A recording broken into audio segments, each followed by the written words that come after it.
I lived in Berlin during the fall of the Berlin Wall, and I see the exact playbook being used again today. And so I want to remind people of, it may be good for their pocketbook, but it also means we're going to lose our democracy. Hey, it's Jordan. I am in Flint, Michigan, East Palestine, Ohio, Tumwa, Iowa. Please support the only independent outlet on the ground covering what the corporate media covers up.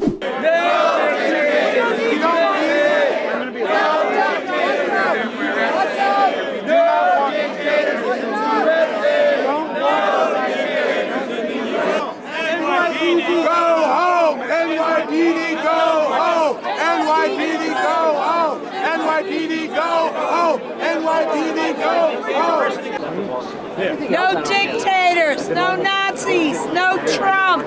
Look, I travel around the country on my own dime with this sign, just letting people know that there's an iceberg ahead for the Democratic Party.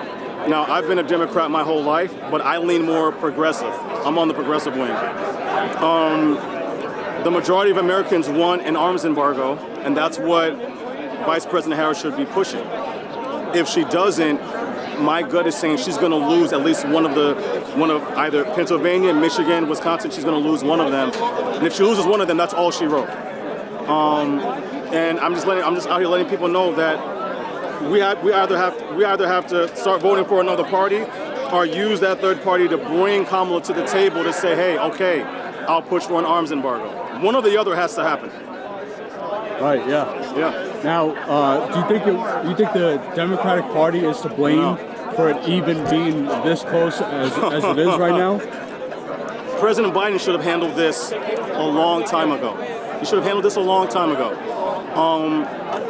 People like me suspect that, again, he's gotten millions of dollars from AIPAC. Whether you like AIPAC or not, he's gotten millions of dollars from AIPAC. Vice President Harris has received millions of dollars from AIPAC. So it seems like they're doing the bidding of their wealthy donors. The thing is, if Vice President Harris wants to win, she doesn't need AIPAC. This isn't a congressional election. This is a national election. So certain states that she feels like she might have a problem, she's going to, like New York, she's going to win New York anyway, no matter what. She's going to lose Florida no matter what. But she needs the Muslim American vote, the Arab American vote, the young vote, and the progressive vote. And she's pissing off her base. For some Republicans, she's not even going to be able to get anyway. So again, we're trying to let her know, do the right thing, do the smart thing. All we're asking for is an arms embargo. And you'll be in a better position. Right, yeah. Now, what do you think a Trump second term would look like? Again, we know Trump's second term is going to be hell. It's going to rain hell on earth. We know that. The issue is Kamala supporters don't want to vote for Jill Stein. Jill Stein voters don't want to vote for Kamala. We need each other. We're at an impasse. We need each other. Let's make a deal. Let's make a deal. First of all, Kamala should do it anyway if she wants to win. But let's make a deal. Look, push for an arms embargo, you're going to be in a much better position. A lot of those voters that don't like you right now, they're going to come on board. But if you don't, okay, well, it's all our funerals. What happened? Jesus! I'm not your bro. I'm not your bro. Jesus in the name. If you were my bro, I would. You people got tired already. You unbelievable. That's how much you hate this guy. Liars. Come on. We hate fascists. Man, what energy? Oh my goodness gracious! We've been here since what? Since 12, baby? 1 o'clock? 2 o'clock? Are you already tired? You're already tired, man. You're asleep. You're already tired? You are asleep. Yeah, we're tired of Trump, all right? We're really tired of him.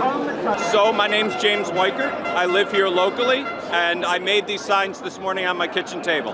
I lived in Berlin during the fall of the Berlin Wall. I lived there for 10 years, and I studied how a civilized, educated people could fall for a fascist dictator. And I see the exact playbook being used again today. And so I want to remind people of, it may be good for their pocketbook, but it also means we're going to lose our democracy. So that's why I'm here. Do you think the Democratic Party is to blame for their weakness and how close the race actually is? I think that's a complicated question.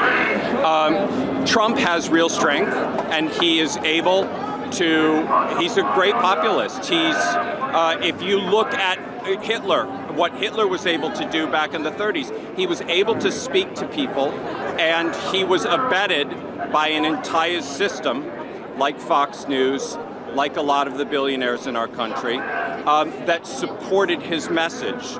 And so the Democrats, who are the people in this case, are fighting against that. And I think we've done a great job. I think we have a great candidate, and I think we're going to win. He said, no dictators in the USA! No dictators in the USA!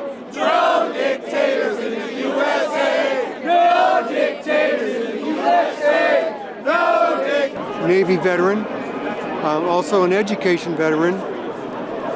I'm here to lend support to my fellow veterans who are in the audience here, and also the rest of this crowd too. It's been encouraging, even with the Madison Square Garden being what it is right now today, to see all these people who are coming out and making the case for Kamala Harris and democracy. What do you think Trump's second term will look like? It'd be a disaster. I think some of the things that he actually started in his first term would come to fruition.